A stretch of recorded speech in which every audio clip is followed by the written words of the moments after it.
সামনে প্রতিপক্ষ যেই হোক না কেন, তানজিম হাসান সাকিবের আক্রমণাত্মক বোলিং আর আগ্রাসনই এনে দেয় সাফল্য। মাঠের খেলায় যার প্রমাণ মিলেছে বহুবার। সাদা বলের পরীক্ষিত সৈনিক এবার নামছেন লাল বল ও সাদা পোশাকের অভিজাত আঙিনায়।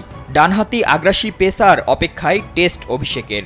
চোটের কারণে তাসকিন না থাকায় জিম্বাবুয়ের বিপক্ষে পেস আক্রমণে বড় ভূমিকা রাখতে হতে পারে উদীয়মান এই তারকাকেই। 2 ম্যাচের টেস্ট সিরিজের প্রথমটি শুরু হচ্ছে 20 এপ্রিল চায়ের শহর নয়নাভিরাম সিলেট আন্তর্জাতিক ক্রিকেট স্টেডিয়ামে, যেখানে বাংলাদেশ এবার নামছে অভিজ্ঞদের ছাড়া তারুণ্য নির্ভর দল নিয়ে। আর এই দলেই এবার জায়গা পেয়েছেন অনূর্ধ্ব 19 বিশ্বকাপ জয়ী তরুণ পেসার তানজিম সাকিব। ঢাকার ভেতরে এয়ারপোর্টের উল্টা দিকে, প্রকল্পের সিকিউরিটি ভালো, লোকেশনও ভালো, 3টা প্লট নিয়ে নিলাম। নে বাবা, তোরা এখন নাকে তেল দে ঘুমা। মাঠের ক্রিকেটে সবসময়ই সাকিব সিরিয়াস, সুপার সিরিয়াস, নিজের লক্ষ্যের প্রতি অটুট, সবসময় যার মধ্যে ঘুরে উইকেট তোলার নেশা। আর তাই তো টাইগার পেস ইউনিটে এখন নিয়মিত মুখ এই তরুণ তুর্কি, যার জন্য বিসিবি এবার অনূর্ধ্ব 19 বিশ্বকাপ জয়ী এই তরুণ পেসারের হাতে তুলে দিচ্ছে লাল বলটাও। এর আগে ওয়ানডে বিশ্বকাপ ও এশিয়া কাপের স্কোয়াডে থেকে তানজিম সাকিব তার ঝাঁজ দেখাতে পারেনি, তবে টি-20 বিশ্বকাপে তা ঠিকই টের পেয়েছে ক্রিকেট দুনিয়া। নেপাল ম্যাচে 4 ওভারের মধ্যে 21টি বলই দিয়েছিলেন ডট, এছাড়া 7 রান দিয়ে নিয়েছিলেন 4 উইকেটও, যা ছিল বিশ্বকাপ ইতিহাসেরই অন্যতম সেরা।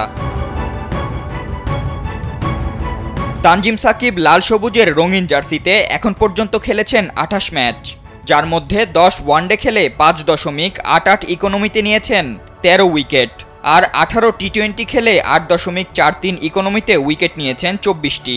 এখন দেখার বিষয় লাল বলেও নিজের উইকেট তোলার নেশা তিনি ধরে রাখতে পারেন কিনা, নিজ কাঁধে তুলে নিতে পারেন কিনা লম্বা স্পেল বোলিংয়ের দায়িত্বটা।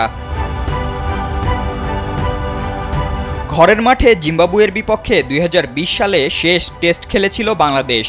মিরপুরে একমাত্র টেস্টে মুশফিকুর রহিমের ডাবল সেঞ্চুরিতে সেবার ইনিংস ব্যবধানে জয় পেয়েছিল স্বাগতিকরা। 5 বছর পর আবারও জিম্বাবুয়ের সাথে টেস্ট। যদিও সফরকারীদের থেকে যোজন যোজন এগিয়ে বাংলাদেশ, তবুও সতর্ক সাকিবরা, কারণ সেবার জিম্বাবুয়ের সঙ্গে রীতিমতো ছেলে খেলা করে জেতা বাংলাদেশ এবার নামছে অভিজ্ঞদের ছাড়া তারুণ্য নির্ভর দল নিয়ে। এবার দলে নেই সাকিব আল হাসান, তামিম ইকবাল। পিএসএল এর কারণে স্কোয়াডে রাখা হয়নি লিটন দাসকেও, এছাড়া ইনজুরির কারণে ছিটকে গেছেন তাসকিন আহমেদও।